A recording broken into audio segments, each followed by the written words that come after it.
माघ शुक्ला एकादशी व्रत कथा। जय एकादशी महात्म। धर्मराज युधिष्ठिर बोले कि भगवान, आपने माघ मास के कृष्ण पक्ष की षटतिला एकादशी का अत्यंत सुंदर वर्णन किया। अब आप कृपा करके माघ शुक्ला एकादशी का क्या नाम है तथा इस व्रत की विधि और उस दिन कौन से देवता का पूजन किया जाता है विस्तार पूर्वक कहिए।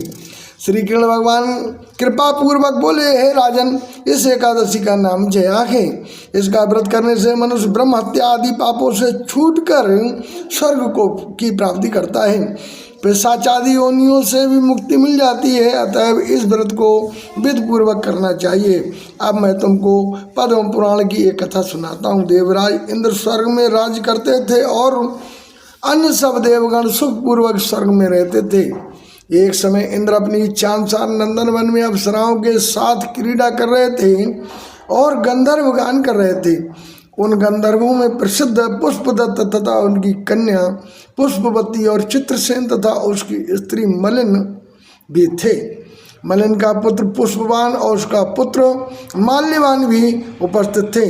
उस समय पुष्पवती नामक एक गंधर्व स्त्री माल्यवान को देखकर उस पर मोहित हो गई और काम बाण से चलायमान होने लगी। उसने रूप सौंदर्य हाव भाव आदि द्वारा माल्यवान को वश में कर लिया।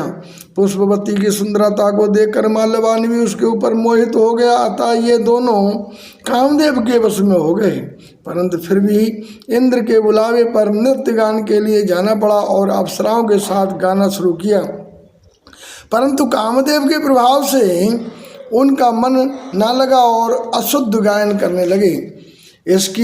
इनकी भावभंगवाओं को देखकर इंद्र ने इनके प्रेम को समझ लिया और इनमें अपना अपमान समझ इन्हें श्राप दे दिया कि तुम स्त्री पुरुष के रूप में मृत्युलोक में जाकर पिशाच का रूप धारण करो और अपने कर्मों का फल भोगो।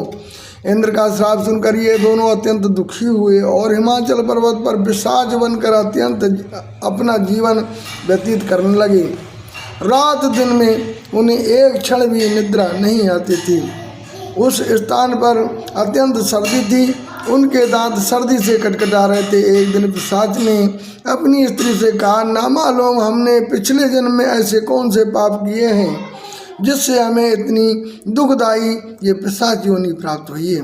दैव योग से एक दिन माघ मास के शुक्ल पक्ष की जया नाम की एकादशी आई। उस दिन इन दोनों ने कुछ भी भोजन न किया और न कोई पाप कर्म ही किया, केवल फल फूल खाकर ही दिन व्यतीत किया और महान दुख के साथ पीपल के वृक्ष के नीचे बैठ गए।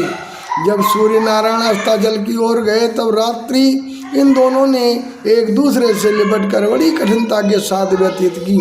सर्दी के कारण उनको रात्रि में निद्रा भी नहीं आई। दूसरे दिन प्रातःकाल होते ही भगवान के प्रभाव से इनकी पिशाच देह छूट गई और अत्यंत सुंदर अप्सरा और गंधर्व की देह धारण करके तथा सुंदर वस्त्रों तथा आभूषणों से अलंकृत होकर स्वर्गलोक को प्रस्थान किया।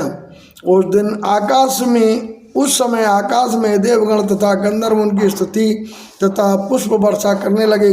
स्वर्गलोक में जाकर इन दोनों ने देवराज इंद्र को प्रणाम किया। इंद्र ने इनको अपने प्रथम रूप में देखकर अत्यंत चकित होकर पूछा, तुमने अपनी पिशाच योनि से किस प्रकार छुटकारा पाया है? तुमने अपनी पिशाच योनि से किस प्रकार छुटकारा पाया है?